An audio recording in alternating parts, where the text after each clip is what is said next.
Сайн байцгаана уу эрхэм мөндөд үзэгчдээ. Чөлөөтийн мэдрэмжтэй Маслизийн хамтран бэлтгэдэг Дүүгийн хөрс номууд нэвтрүүлгийн маань энэ удаагийн дугаар эхлэхэд бэлэн болсон байна.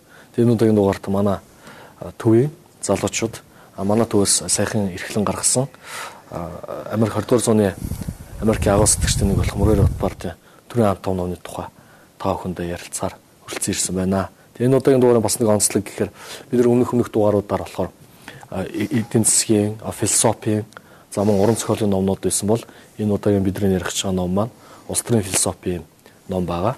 Тэгээ энэ тухай та бүхэнд мэдээлэл хүргэнэ. Тэгээ энд мэдээлэл хүргэхээр манай төвийн амар төвшин маань, амантай маань, мөнх бат маань хүрэлцэн ирсэн байна. За. Тэгээд би энэ номын талаар хэлээд нэг хэлцүүлчих гэж бодож байна. Энэ ном болохоор Ротбардын бас томоохон хэмжээний одоо агуулгыг багтаасан тийм бүтээлүүдийн нэг юм аа. Гэхдээ яг бүтээлийг ингээ харах юм бол ерөнхийдөө нэг тийм айхтар том зузаан ном бол ерөөсөө биш. Маш жижигхэн одоо номонд маш их том санаануудыг агуулсан тийм ном байна. Тэгээ ерөнхийдөө энэ бүтээл маань 1974 онд анх хэвлэгдэж гарсан. Тэгээ ер нь энэ төр гэж юу юм? Төр ер нь яах гэж байдгийг тий. Тэгээд номын эхлэлийнх нь гарчих нь бас санаа гарчихтай. Төр юу биш вэ гэж хэлдэг. Төр юу биш. Төр юу биш юм? Тэрээр юуг харуулах гэдэг юм гэхээр ер нь энэ төрийн тухай хүмүүсийн нөгөө нэг ойлголтууд байдаг шүү дээ. Тэрэнд эхлээд нэцэлт хийсэн баг. Дараа нь төр гэж юу юм гээд ингээд цаашгаа явсан баг. Тийм юм ба. Тэгээ Ротбард маань болохоор өөрөө бол эдийн засгч хүн. Одоо Австрийн эдийн засгийн сургууль гэж ярьдаг. Тэр сургуулийн хүн. Гэхдээ бас өөрийн гэсэн бас шинэ урсгалыг гаргаж ирсэн байгаа тийм. Тэр нь юу гэхээр анархо-капиталист гэдэг эдийн засгт бол шинэ урсгалыг гаргаж ирсэн. Капитализмыг ерөнхийдөө маш олон талаар нь одоо хамгаалдаг тийм юм. За ерөнхийдөө нэг тийм. За тэгэхээр энэ одоо төрийн анатом гэдэг нэртэй ном байгаа тийм. Ерөөсөө энэ номыг орчуулах одоо ямар үндэслэл байсан бэ? Өөрөөр яг энэ номыг одоо монгол хэл дээр орчуулж гарах болов гэдэг ийм асуулт ирлээ. Ерөнхийдөө нэг ямар ч байсан нэг ном орчуулъя гэд бодсон юм жисэн. Тэгээд ямархуу ном орчуулах вэ гэд би бас нөгөө Америкийн бас нэг ганц хоёр либертар үзэлтэй залуучуудаас интернетээр холбогддог маш идэвхтэй байдаг залуучуудын нэгээс нь Майкл Шенкен гэдэг нэг залуу байдаг байхгүй. Тэр залуугаас ерөнхийдөө бидний нэг ном орчуулах зорилготой байна. Тэгээд танд юм санал болгох ном байна уу гэдгсэн чинь надад нэг маш жижиг хэмжээний мөртлөө маш том агуулгатай нэг тийм бүтээл байна. Чи энийг нэг үзээд гэж. Тэгээд төрийн анатом гэдэг ном. Тэгсэн чинь яг энэ төрийн анатом гэдэг номноос санаа маш олон жижиг хэмжээний видеонууд гарсан байна. Жорж Тин туслах өдөр гэдэг YouTube дээр нэг видеонууд харагддаг шүү дээ. Тэр видео өдөр чи ихэнх санаагаа энэ төрийн анатом гэдэг номноос гарсан байна. Тэгээ маш олон илтгэл дээр байсан төрийн анатомын ишлүүд бас их орд юм. Тэгээд тэр залуу өгсөн. Тэгээд би өөрөө уншиж үзээд ерөнхийдөө энэ агуулгын ерөнхийдөө болж ингээд. Тэгээд ерөнхийдөө орчуулга нь бол би бол өөрөө хийгээгүй. Батчуулан философи ухааны доктор Батчуулангоор орчуулсан. Тэгээд хамгийн гол Монголд бол яг энэ чиглэлээр хамгийн сайн орчуулга хийж байгаа юм бол философи ухааны доктор Батчуулангоо байсан тий. Тэгээд энэ ном маань орчуулсан гэсэн. Тийм тэгэхээр миний асуултын бас нэг нарийн одоо учир шалтгааны юу гэхээр янз бүрийн ном орчуулж болно тий. Одоо орчуулах хүсэл сонирхол байвал одоо дуртай ном маш олон номнууд гадаад хэл дээр бестселлер болоод гарч байна. Тэгэхээр төрийн анатом гэдэг. Өөрөөр ийм улс төрийн чиглэлтэй тэгээд тэр дундаа тодорхой улс төрийн үзэл номлолыг энэ төр харуулах гэсэн одоо санаатай юм болов уу? Өөрөөр энэ яг ямар үзэл номлолыг харуулах гэж байгаа ном бэ гэж. Бас яг ингээд цаад агуулгах юм бол яг манай Монгол улс чинь төрийг шүтэх үзэл маш их байдаг. Тэгээд яг төрийг ингэж задлан шинжилсэн бүтээл ерөөсөө байдгүй. Яг төр гэж юу? Төр чи өөрөө ямар одоо тий зан үйлтэй одоо хабиттэй гэдэг юм уу тий шин чанартай байдаг гэдэг. Тэгээ энэ өөрөө анатом гэдэг ингээд нөгөө зурган дээр хүртэл байгаас тий. Тэгээд яг задлан шинжилгээ хийсэн юм баггүй. Төр дээр нэлээд тийм үндэслэлтэй тийм нарийн задлан шинжилгээ хийсэн юм баггүй. Тийм учраас бас одоо тэгээд Монгол төр маань өөрөө ямар байгаа вэ тий 2000 оны үед уг нь нэлээд манай Монголын төр маань жижигж ирсэн. Тэгээд тэрнээс хойш томорсоор байгаа одоо бол маш том болсон байна шүү дээ манай Монголын төр тий дотоодын нийт бүтээгдэхүүнийхээ 50-аас дээш үеийг тий төрийн төсөв эзэлж байна тий. тэг баг хүн болгоны амнаас л төр асуудлыг шийдэх хэрэгтэй гэсэн. Төрийн оролцоо байх хэрэгтэй. Төрийн оролцоо бол зайлшгүй гэж ярьж тий. Ийм үгнүүд, ийм ярианууд маш их гардаг гэсэн. Тийм учраас ядаж анхных нь төр гэж юу юм бэ гэдгийг бас нэг улс өөртөөгөр үнэлтэйгээр гаргасан тийм юм. Тэгээд энэ Ротбард өөрөө маш тийм айхтар үнэлтэй аргументтэй. Тэгээд тэр үнэлтээ айгуу сайн фактжуулдаг, тэг баримтжуулдаг, маш сайн ижил авдаг тийм юм байна тий. Мөнх хотоос энэ номны өмтгөлөг гэсэн тийм ээ. Мөнх хотоос Ротбардын тухай үзэгчд бас ярьж өгөл.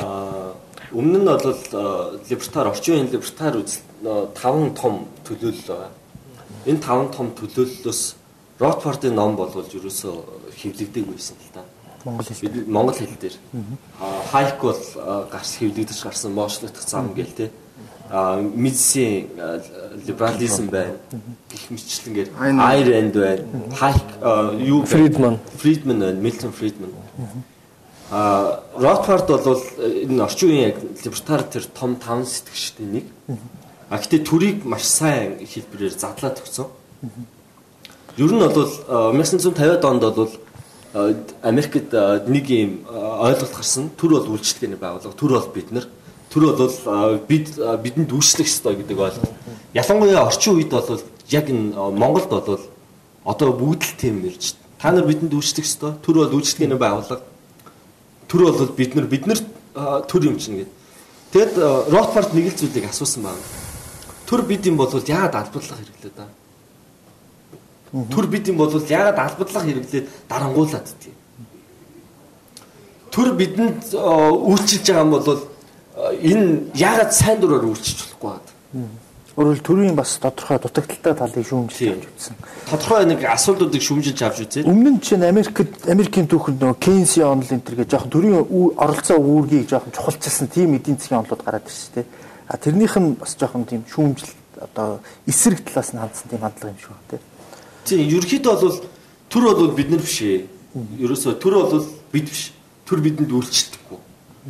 Төр бол 100% төрийн мөн чанар нь өөрөө дарангуулын шинжтэй байдаг, албадлах шинжтэй. Хэрвээ төрөөс гаргаж байгаа шийдвэрийг биелүүлэхгүй бол түүнийг албатаж биелүүлдэг. Тэгэхээр төр бол бид биш юм байна.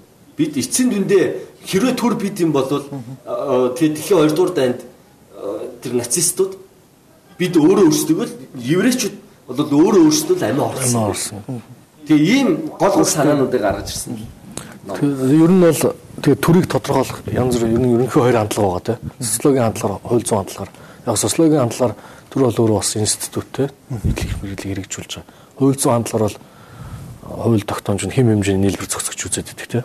Гэтэл юу гэдэг нь улс төрийн философи гэдэг нь өөрийн бас нэг онцон юу гэдэг нь бас арай өөр өнцгөр төрийг тодорхойлох гэж тодорхойлсон байна Ротбард тийм. Тэгээ яг энэ тодорхойлохдоо хэлсэн байдаг тийм. Төр гэдэг бол ерөөсөө тодорхой газар нутаг дээр хүмүүсийг тийм ээ албадлах хүч хэрхийллийн замаар оршин тогтнож байгаа хүмүүсийн нэгдэл байгуулга гэж их сонирхолтой хэлбэрээр тодорхойлсон тийм. Тэгээ энэ бас нэг юу гэдэг дэлхийн нийтээр тухайн түүхэн цаг үед тийм ээ төрүүдийн хоорондын өрсөлдөн тийм төр одоо эрх мэдлийг их авч ирсэн энэ өнгөрсөн зууны дунд үед тийм ээ яг энэ Ротбардын ном өөрөө гарч ирснээр бас хүмүүсийг тийм ээ бас арай өөрөөр төр хандлагыг бас арай өөрөөр илүү юу гэдэг өөр өнцгөр гэх юм уу те бодит байдлаар харах энэ бололцоог бас нээж өгсөн юм ач холбогдолтой тийм ном те. Тэгээд энэ зүгээр би гарчгуудыг бас уншаад өгч гэж бодож байна те. Эхлээд төр юу биш вэ гэж байна. За дараагийнх нь болохоор тэгвэл төр юу юм те. Тэгээд дараагийн гарч юм болохоор төр өөрийгөө хэрхэн хадгалж хамгаалдаг юм те. Төр өөрийгөө яаж хэрхэн бэхжүүлээд хэрхэн их мэдлээ тэлдэг тухай. Тэгээд төр өөрийн хил хязгаар хэрхэн давтан тий. Төр уг нь хязгаартай байх хэрэгтэй шүү дээ. Төрийн мөн чанар бол өөрийгөө байнга тэлж явах сонирхолтой байдаг. Их мэдлээ. Одоо Лорд Актны нэг үг гэдэг шүү дээ. Их мэдл хүнийг хэвддэг бол хязгааргүй их мэдл хүнийг хязгааргүй хэвддэг гэдэг шиг. Яг нөө төр өөрийн мөн чанар бол ерөөсөө их мэдлийг л авах байдаг тий. Их мэдлэлтэй ба их мэдлээ хадгалах тий. Их мэдлээ хадгалах дээрээс нь их мэдлээ тэлэх сонирхолтой байдаг. Тэгээд тэр их мэдлээ тэлэхдээ байнга хүчрхийллийг ашиглаж идэг. татварыг авахтаа дандаа хүчирхийллийн албадлагын аргаар авдаг тий. Тэгэл одоо нийгэм дэрэг журам тогтоож ийн гэдэг нэрийдлэр байн хүчирхийлэл албадлага хэрэгжилж идэг юм байна. Тэр талаар үзсэн. За тэгээд төр юунаас айдгийг тий. Төр нөгөө их мэдлэлт бас нэг дайсан байгаа шүү дээ. Тэр юунаас айдгийг. Тэгээ хамгийн сүүлийнх нь хэсэг нь бол төрүүд хоорондоо ихэнх холбогддог тий гэдэг талаар юм. Тэгэхээр энэ номны одоо гол санаа гэдэг ч юм уу тий гол одоо мессеж нь болохоор би тэгж харж байгаа байхгүй. Ерөөсөө төр гэдэг бол ерөөсөө эрх мэдэл гэдгийг тодорхойлно. Англи дээр бол power гэж байна. Power гэдэг зүйлээр бас монгол хэл дээр эрх мэдэл гэж орчуулж байгаа ч бас хүч чадал гэсэн үг тий нэг талаасаа тэр утгаараа ерөөсөө төр бол ерөөсөө дандаа тийм хүч чадлыг агуулж идэг. Тийм зүйлгээ. Тэр үүднээс нь хараад төрийг жоохон тийм шүүмжилсэн юм уу гэж би хараад. Өөрөөр хэлбэл төрийг одоо жоохон тийм давслаад хэлэх юм бол ерөнхийдөө нэлээд муусан баг. Төр одоо ийм олон муу талтай. Өөрөөр хэлбэл тийм сэтгэл төрж байгаа юм. Яг төр байж болохгүй гэж. Байхгүй гэж. Төргүй. Үгүй өөрөөр хэлбэл ер нь одоо яг заавал одоо төрийг тийм одоо муугаар төсөөлөх гэсэн.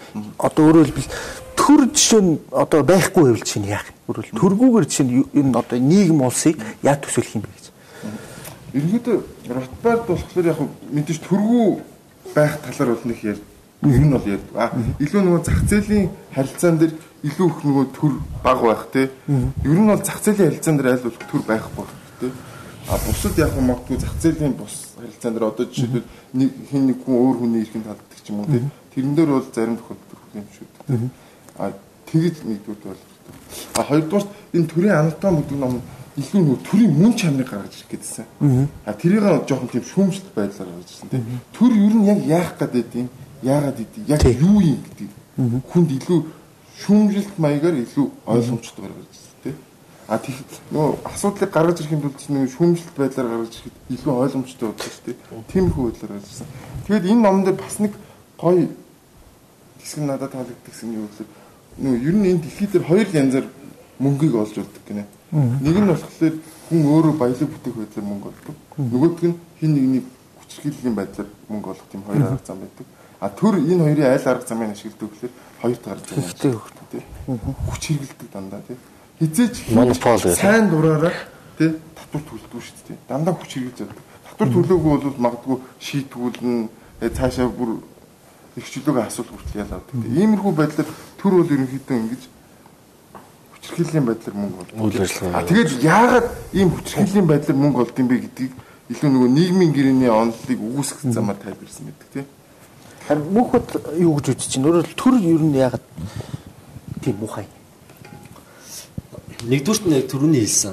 Төр бол угаасаа хүчирхийл үлддэг. Гэтэ төр чинь өөрөө хийсвэр зүйл боловч тэнд төрийг хэн өдөртөж байгаа гэх хүн өдөртөж байгаа. Тэгэхээр нөгөө хүн чинь өөрөө эгоист байна.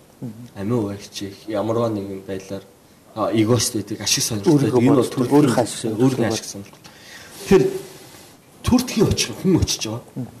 Тэгэхээр нөгөө нэг төрөний яриад байгаа баяжих тухай ойлголтоо баялаг бүтээж байгаа. Нэг нь бол хөдөлмөрөөрөө баялаг бүтээж байгаа. Төр бол өөрөө баялаг бүтээдэг зүйл биш байхгүй юу?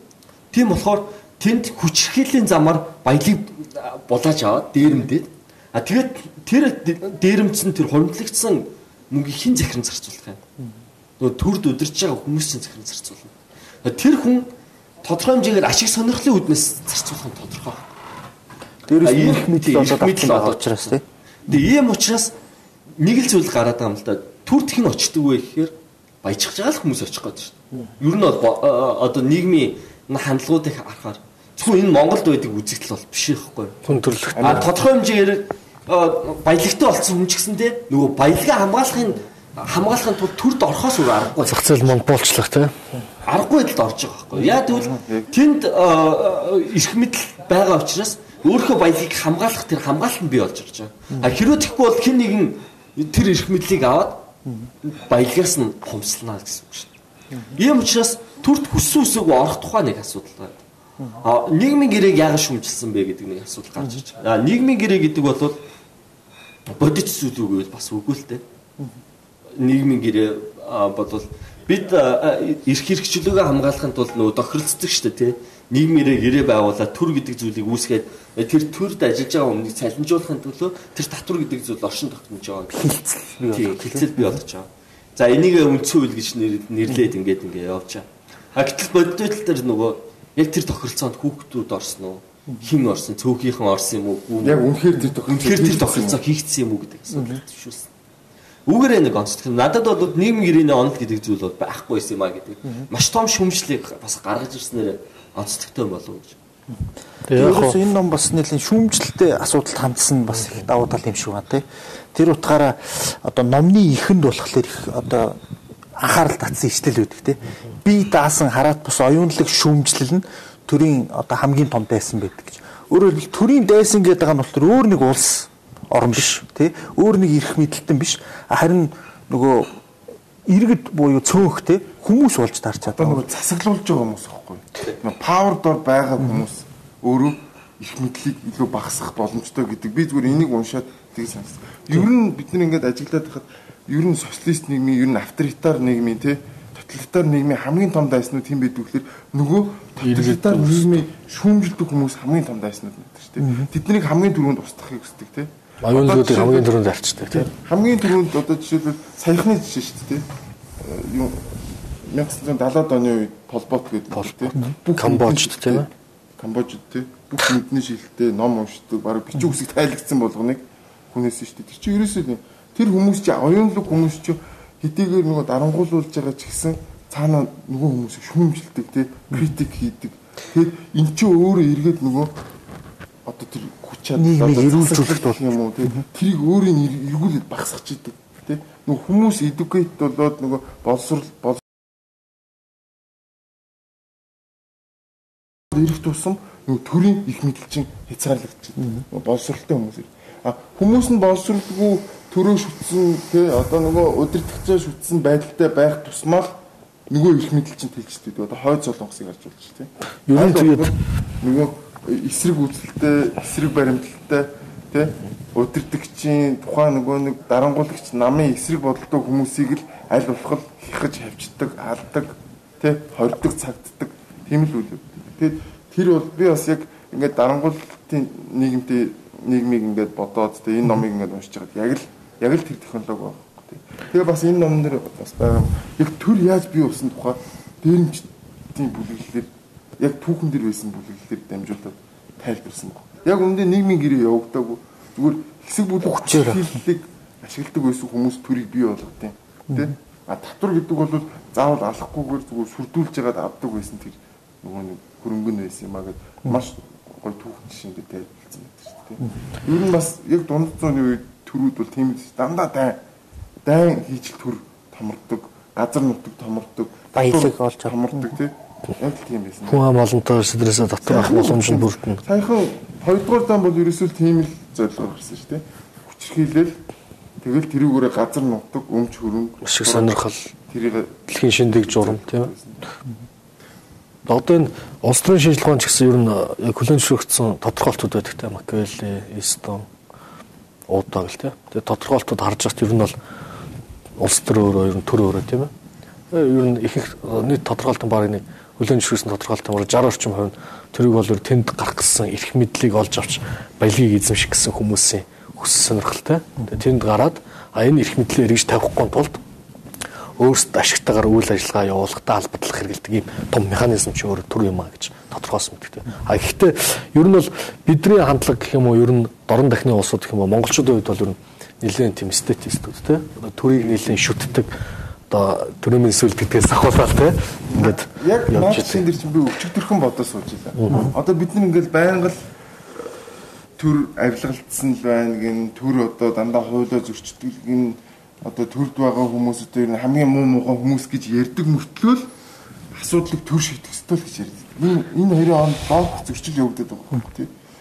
Төрд хамгийн муу муухай байдаг гэсэн мөртлөө төр асуудлыг шийдэх ёстой гэж явагдав тий. Хэрэв үнэхээр төрд хамгийн муу муухай байгаад байгаа юм бол тэр хүмүүсээр асуудлыг шийдвэрлэх юм бол асуудал улмал муу муухай болно гэдэг тий гэдэг ч юм уу. Иймэрхүү байдлаар бас асуудалд хандж зурмаар юм шиг тий. Тэгэхээр би бол тэгж боддог. Төрөөр асуудлаа шийдэхээс илүү өөрөө өөрсдөө бид нар хамгийн сайн асуудлыг шийдэж чадна тий. Яг тэр хэрвээ тэр төрөлж чинь авилгал авдаг муу муухай хүмүүс байгаа юм бол чи тэднийг шүүмжилж байгаа юм чи тэднээс хамаагүй дээр хүн байна гэсэн үг шүү дээ. Тийм учраас чи тэр асуудлыг чи өөрөө илүү сайн шийдэх боломжтой гэдгийг хүмүүс ойлгох хэрэгтэй юм байна. Тэг өөрөөр хэлбэл төрийн одоо эрхэнд гарсан хүмүүс бол эрх мэдэлтэй байгаа шүү дээ. Тэр эрх мэдлээ бол багасхыг бол хүсэхгүй тийм үү. Өөрийнхөө эрх мэдлийг багасгаа сууж идэг ашиг сонирхлынхаа эсрэг яваад идэг тийм одоо эрх мэдэлтэй гэж байхгүй шүү дээ. Тийм учраас тэр төрийн эрх мэдлийг хязгаарлах хяналттай байх тэр талыг нь болохоор яа харахгүй иргэд гүйцэтгэхээс өөр аргагүй болчиход байгаа. Тэ эсвэл өөр эрх мэдлээс өөр нэг тийм институт тэ. Тэгэхгүй бол нөгөө эрх мэдлээ маань одоо байгууллага институт маань тэлэх гэж их оролддог. Тэрийг байнга хадгалах гэж оролддог. Тийм учраас нөгөө иргэдийн хяналт иргэдийн одоо тэр оролцоо бас нэлээд хэрэгтэй болж. Урд нь чинь социалист нийгэмд болохоор төр маань иргэдээ их хяндаг байсан тийм. Юу хийж гин, хаана явж гин, юу бодож гин, юу ярьж гин. Энэ ардчилсан чөлөөт нийгэмд болохоор иргэд маань нөгөө төрөө хянах гэдэг. За эрх мэдэлтэн хаана явж гин, юу хийж гин, хідэн төгрөг зарцуулж гин, ямар шийдвэр гаргаж гин гэхээр. Тэгэхгүй бол нөгөө эрх мэдэл нь ингээд улам тэлчих гээд идэг нэг тийм хандлага байгаад байгаа юм шүү. Ялангуяа түрүү яриад нэг жишээ биш үү тийм. Төрөөс бид нар бүх зүйлийг хүсэж байгаа. Энгийн жишээ хэлээ л да. Автобусын дотор ингээд зорчоод ингээд явж байхад жолооч тамхи татчих чинь тий. Жолооч тамхи татчих хахад бойл гэж хэлэхгүй. Бид нэр төрлөө уцтдаг байхгүй. Төрлөө уцтдаг. Санал гомдлоо уцтдаг. Санал гомдлоо. Одоо нөгөө нийтийн тээврийн газар л уцтдаг. Тэгээ асууж шийдэгдсэн юм уу? Одоо бид нар нийтийн тээвэрлэл уцтаад хэдэн 10 жил болж байгаа. Тэгээд жолооч тамхи татгаа болсон юм. Тухайн асуудлыг яг тухайн цаг зогсооё гэвэл уучлаарай та миний эрхийг зөрчиж байна. Та тамхи татгаа болжооч. Жолооч тамхи татгаа болох нь ихсэн шүү дээ. Яг асуудлыг тухайн цаг үед шийдэж болно тийм. Яг ийм үйл явц болдог. Төр бол ямар сонирхолтой байдаг вэ гэхээр хүч хадгалах сонирхолтой. Хүч хадгалахын тулд мэдээж оюунлаг одоо тэр иргэний боловсролыг дэмжихгүй байхгүй. Яагаад 20 хэдэн жил болж байна арслалт гарснаас хойш 20 жил болоод ингэ явж байна. Иргэний боловсрол гэж аль 20 жилийн өмнө ярьж ил байсан. Одоо хүртэл ярьсаар байгаа даа. Яагаад арслал гэж яриадсан өнөөдөр монголчууд анархизм гэдэг ойлголтыг мэдэхгүй шүү дээ. Анархизм гэхээр л нэг юм төрлөөгөө чулуу шидсэн хүмүүсийг анархистууд гэж ярьдаг гэж ойлгоод байна. Өнөөдөр хүртэл яг тийм зүйл бий болж байна тийм буруу ойлголттой. Төр бол бид нар гэж өнөөдөр хүртэл ярьж байгаа ш. Бид нар төр. Би бол төр. 4 жил би сонгуул ямар төрийг сонгосноор бид нар бол төрийг бий болгож байгаа маа гэдэг. Гэтэл яг үнэндээ хэлэх юм бол төр бий юм бол яагаад надад таалагдахгүй шийдвэр гаргаад байгаа. Тэр шийдвэр болгонд үнэндээ би орох боломж байгаа. Тэгвэл төр бий юм бол би өөрийнхөө надад таалагдахгүй шийдвэрийг би биелүүлэхгүй байхад яагаад надад таалагдахгүй шийдвэрийг хүчээр биелүүлэх гэдэг. Тэгээ энэ асуудлыг л Ротбард гаргаж ирсэн.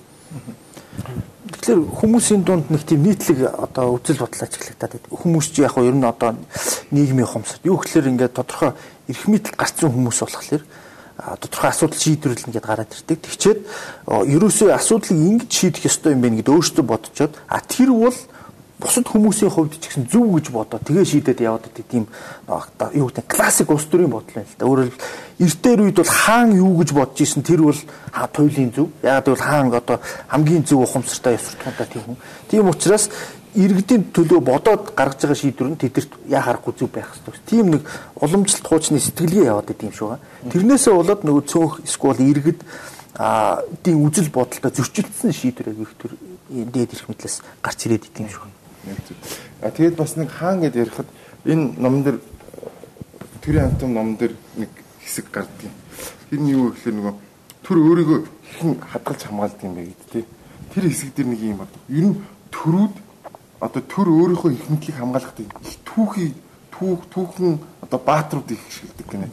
Тэгээд тэрүүгээр өөрийгөө шүтүүлэх гэдэг тий. Одоо Чингис ч гэдэг юм уу тий. Одоо зүгээр хамгийн энгийн зүгээр жишээг бол Ардсан нам хоёр ерөөсөө нөгөө нэг нь 21 оны хувьсгал эзэмших гээл нөгөөх нь Чингисийг эзэмших гээл одоо ингээд ардсан хувьсгалыг бас тий 11 оны хувьсгалыг бас эзэмших гээл ингээд энэ нь өөрөө яадаг вэ гэхээр нөгөө түүхээр дамжуулаад өөрөө хэл өнөмшлийг тийм шүтүүлсэн.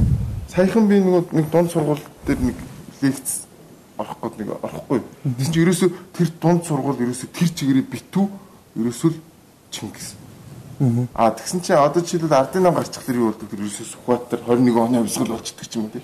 Энийгээр дамжуулаад нөгөө ард иргэдийг өөрийгөө шүтүүлэхдээ өөрийнхөө ингээд ихшээл байлгах зорилгоор энэ түүхийг маш их ашигладаг гэдгийг бас энэ номон дээр айгүй гой харуулсан. Түүхийг өнгөрсөн түүхээр дамжуулаад нөгөө их мэдлээ ингэж хадгалж үздэг тий. Бараг энэ Чингис гэдэг чинь би шүү гэдэг л ойлголтыг төрүүлэх гэдэг. Одоо тэр нөгөө стереотип гэдэг зүйлийг механик гаргаар иргэдийн тархинд суулгадаг тийм арга хэрэгсэл баггүй. Том бүр тэнцэн үзэл суртлын хийгээд маш том юу ажиллаж идэг. Пропаганда явуулж байгаа тийм ээ. Маш том одоо баг ажиллаж идэг тийм. Жишээ нь одоо тэгэл нэр түрүүний жишээгээр юу гэдэг ингээл 21 оны юу одоо 11 оны үндэсний хэрэгчлөөний хөдөлгөөн 21 оны юу гэл одоо ардын нам өөрийг өмчлөдөг тийм. Тэрийг одоо ингээл юу гэдэг одоо тэгээд бидний эцэг өвгдүүд одоо жишээ нь 11 оны үндэсний хэрэгчлөөний хөдөлгөөнд ингээд Хатанбаатарын цэргийн баг даргуулад ингээд явж ирсэн хамаагүй 21 оны одоо ардын хувьсгалыг тийм ээ хийсэн хүмүүс бол одоо энэ ардын намын л юунууд өвөнөр хийсэн шиг тийм ээ. Бидний өвөнөр бол хаана нэсэн мэдэхгүй тийм ээ. Бидний эцэг хүүхдүүд хаана нэсэн мэдэхгүй. Одоо ингээл бидний хийсэн бидний өөр хойч нь яг ингээл бидний энэ юу чинь залгамжлал бид хийсэн шүү дээ гэдэг өнгөрсөн 3 үе одоо үеийн өмнөх юм тийм ээ. Ардсан хувьсгал болохоор маасл тийм ээ. Одоо тэр дундаас яг лидерүүд тоож гарч тийм ээ. Одоо зөриг тэргүүтээ тийм үү. Ингээд лидерүүд гарч ингээд хийсэн. Тэрийг одоо ардсан намч гэдэг юм уу? Ерөөсө бидний хийсэн гавьяач гэдэг юм уу тийм ээ. Ерөөсө энэ ард түмний чи өөрөө ард түмэн байвал өдөрдөгч нар юу ч чадахгүй тийм үү. Тэр ард түмэн өөрөө тэр нийгмээ шүүмжлээд болох бүтэхгүй зүйл бий болсон учраас ард түмэн энэ одоо хувьсгалыг эхлүүлсэн тийм ээ хийдэг гэдгийг одоо юу гэдэг өмчлөх юм сэтгэл зүгээр эргүүлээд ард түмэнд одоо энийг бид хийсэн учраас тийм ээ энэ эрхчлөө юу бид та нарт олгосон гэдэг энэ имижийг өөрсдөндөө бүрдүүлж тэр одоо тип тэр ойлголтыг хүмүүст ерөөсө механик аргаар суулгаж өгдөг. Тэгээд одоо ерөөсө бүх хүн ерөөсө одоо юу гэдэг төрөмийн сүлд өршөө те. Болохгүй одоо юу гэдэг ингээд юм айц хүүц дунд бас те ингээд айц дунд нөгөө хүчирхийллийн аргаараа айц дунд ингэж бас үзэл бодлоо барьж идэг юм тогтсон юм дэлхийн нийтийн хандлага байна тийм ээ. Гэхдээ харьцангуй зүйлүүд нээлттэй болж байна. Энгийн жишээ байна шүү дээ. Хэрвээ альва нэг улс төрийн нанд ашиггүй байсан бол ингэж өмчлөхгүй байх байсан баг тий. Түүхийг улс төржүүлэхгүй, түүхийг ямар нэгэн байдлаар юу гэдэг өмчлөх гэж оролдохгүй байх байсан. Одоо хамгийн энгийн жишээ бол нөгөө эрхчлөөнийхэн талбайг тусгаар техникийн талбай болгоод эсрэгээрээ Сүхбаатарын талбайг Чингисийн талбай болгочихж байгаа тий. Маш энгийн нүдэн дээр явуулж байгаа. Тэрийг бид нэр ямар нэгэн байдлаар маш сайхан үнийг үндэслэл гаргаж ирээд тэр үндслэлээр дандаа өөрчлөлт гэж оролцсон. Одоо юу гэдэг магадгүй уцнууд нь ч тийм байж магадгүй шүү. 1921 одоо юу гэдэг 1206 гэх мэтлэнгээр уцсан.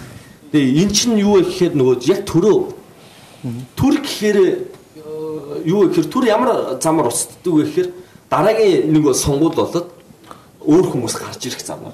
Скол өөр төр бол байхгүй болчдөг. Нэг бол хувьсгал бий болчдөг. Өөр төр гарч ирж байгаа. Ингэсээр нөгөө солигдох асуудал яригдж байгаа байхгүй. Хаан байжснаа бүгдээрээ юу болсон нам болоод нам байжснаа тэр нь сонгуул болоод сонгуулаар нэг хэсэг нөхдүүд нь гарч ирээд. Гэтэ эцсийн дүндээ эн чинь тэнд төр бол хэсэг хүмүүс л байна. Нэг байсан бол нэг хэсэг бүлэг болчлоо. Бүлэг байснаа яг төлөөлөөр сонгогддог боллоо. Гэтэ тэр бол хэсэг хүмүүс л гэж байна. Тэр хүмүүс чинь өөрөө өөрсдөө хамгаалахын тулд заашгүй тэр түүхийн тэр хүмүүсийн одоо юу гэдэг энгийн логик дээр байж идэг тэр мэдлэгүүдийг ашиглаж байдаг. Түүх ашиглана. Хүүхэд ашиглана тий. Тэгэхээр одоо төрийг тодорхойлсон айгүй энгийн нөгөө юу байна шүү дээ. Лүндэн дөр зогш нөгөө төрийн онлын ном тий. Янз бүрийн тодорхойлтууд байна гэдэг байна. Төр гэдэг бол ерөөсөн тодорхой газар нутгаар тодорхой хүмүүсээс тийм ээ эрх мэдлэг тэр хүмүүсээс эрх мэдлэг ямар нэгэн арга замаар авсан ямар арга замаар хүчирхийлэлээр байж болно сонгуулаар байж болно итүүлж болно лойрдож болно тийм үү эрх мэдлийг авсан хэсэг бүлэг хүмүүсийн л нэгдэл а гэхдээ уламжлалт сэтгэлгээнд болохоор нөгөө төрийг юу гэдэг хаант төрөөс ихсүүлээд бурхны хүү гэдэг сэтгэлгээ маш хүчтэй тэрийг одоо л тавихгүй байгаа учраас юу гэдэг энэ чинь зүгээр хүмүүс шүү дээ хэсэг бүлэг хүмүүс шүү дээ тийм ээ эрх мэдлийг л авсан хүмүүс шүү дээ гэдэг хандлага гэхээс илүү шүтэх хандлага яах нь нийгэмд илүү давмгаалсан хэвээр байгаа. Тэгэхээр энэ одоо ном маань бас одоо төрийг тодорхой хэмжээгээр шүүмжилсэн тий эрүүл рационал шүүмжилсэн тийм одоо уур амьсгалтай ном байгаа ш. Тэгэхээр энэ номонд бас тодорхой хэмжээгээр өөртөө шүүмжилтэй хандах гэж оролдсон л. Өөрөөр хэлбэл би юу хэлэх гээд байна гэхээр одоо энэ одоо үзэлд шүүмжилтэй ханддаг гэж. Тэгэхээр яаж хандаж болох вэ гэхээр нийгмийн гэрээг эсрэг зүйл тавьж болохоор байгаа байхгүй юу вэ гэхээр одоо төр бол мэдээж үнэхээр одоо хүчтэй эрх мэдэлтэй одоо мундаг одоо тийм одоо юу гэдэг левиафан тий маш одоо тийм эрх мэдэлтэй. Тэгээд тэр бол бидэрт хэрэгтэй. Ягаад тэгэхээр төр байгаа учраас энэ эрх мэдэл хүч чадал байгаа учраас энэ хүмүүс ч өөртөө аюулгүй инх тайван орч чадаад байгаа юм шүү. Тэгэхгүй бол ямар нэгэн хүч бидрийг хамгаалахгүй бол хүмүүс одоо эмх замбраагүй байдал үүс шүү. Гаднаас хин нэгэн хурж ирэл бидрийг дээр дайлаар мордон тий. Өөрөөр хэлбэл бидний энэ аюулгүй байдлыг хангаж байгаа бас нэг хэрэгсэл юм биш үү гэж. Тэр нь юу гэж хариулах вэ? Төр аюулгүй байдлыг хангаж байгаа мó эсвэл бол биднэрт аюул занал хийгээд юу аюултай гэж үзэх вэ гэхээр би өөрөө эрх чөлөөтэй байх бол миний аюулгүй байдал байхгүй. Би өөрийн аз жаргалаа өөрөө бүтээгээд явж байгаа. Тэр бол миний аз жаргалын үед бол аюулгүй байдал. Гэтэл төр өнөөдөр миний тамхи татахыг зааж байна тий. Эрх чөлөөний философи байгаа шүү дээ. Би эрхээ эдлэхдээ бусдын эрхэнд талдаагүй бол би тэр хүрээндээ би өөрийн дураараа амьдрах байхгүй. Эрх чөлөөний философи чинь. Гэтэл төр одоо чи бусдын эрхэнд талдаад байна гэж үзээд байгаа. Би зүгээр ганцаархнаа гэртээ байхдаа тамхи татчих яагаад вэ? Яагаад архиуж бол? Би хинт сад болоогүй. Би хэний ч эрх чөлөөнд талдаагүй. Гэтэл төр эсрэгээрээ аюул занлыг байнга бий болгочихсон.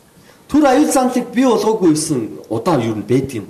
Хаан засаглалаас ч тэр бүгд найрамдслаас тэр социалист коммунистуудын үуч өнөөдөр арсан нийгмийн үүсчихсэн тий. Төр миний хөдөлмөрийн дийлэнхийг татвар нэрээр аваа явж шин. Гэтэ тэр яг татвар нэрээр авч явж байгаа тэр татвар нь яг үнэндээ миний аюул байдлыг хамгаалж чадж байгаа юм. Гудамжаар яваад хин нэгэн дээр мэдчихэл байна шүү дээ. Яг хамгаалж чадаад байгаа зүйл байгаа.